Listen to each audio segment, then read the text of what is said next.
My young hands feel the arthritic cramping of elders, or those whose iron grip encircle pickaxes. As I work, my mind occupies both past and present. I try to envision how the ancient sunrise must have looked when buildings were whole and smoke rose, borne from the bellows of metalworking shops. I feel Mother Gaia's heat roiling within the layers separating us from her smoldering heart. Here, I am connected. My calloused fingers graze sherds, each different in size, shape, and ornamentation, yet each add clarity to a piecemeal story. Here, I am content, uncovering mysteries from humanity's past, hoping they may give insights to the future in exchange for their liberation. Every chip, scratch, sliver of paint, each subtle change in the composition of soil, every rock, they all have their place. Yet, oftentimes, the most wonderful discoveries are in the shambles fondly referred to as the pit of despair. Each piece of the puzzle which is felt by our hands, seen by our eyes, and touched by our hearts, leaves an impression upon us, not only shaping our perceptions of the past, but also how we confront our future. Humanity's story is not a puzzle of defined boundaries, of beginnings and ends.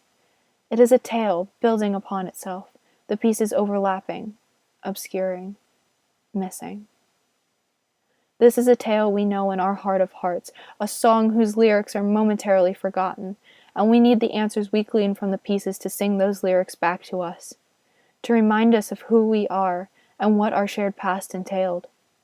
We use the tangible items uncovered to discern the ancients' thoughts and how they tackled the problems they encountered. This knowledge helping to recreate humanity's past in our search for meaning, in the hopes we may apply what we learned to the present. The past is not a foreign entity carved in stone. It is like the supple branches of the willow, bending in the breezes and gales which generations of humanity have subjected it to.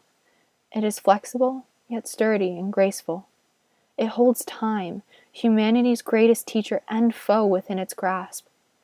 It is subject to change, and yet it creates fortifications, patchwork walls within which the empire of mankind protects itself, masking swirling patterns of complex thoughts, wonderments, and deceits. Life's great tapestry is woven of shining threads and riddled with beautiful mistakes. Our world's story is not seen in one light. There is no single way to interpret its trials and tribulations, victories or defeats.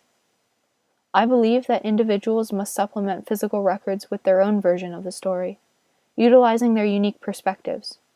Only then may the tale of the world be told in all its glory. Only then may it truly be seen, though it is never complete, ever growing, ever changing. Even our work here leaves a mark. However, it is not about uncovering the clearest path. It is about finding the answers and willingness to allow them to lead us onto more as of yet blocked paths, more seemingly unanswerable questions. Only through this may we see what has been laid before us through the paths of the past.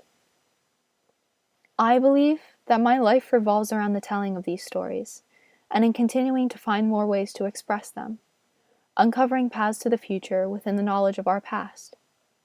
Within these stories I find solace and comfort, discovering the unknown, understanding the tangled, and loving the imperfect.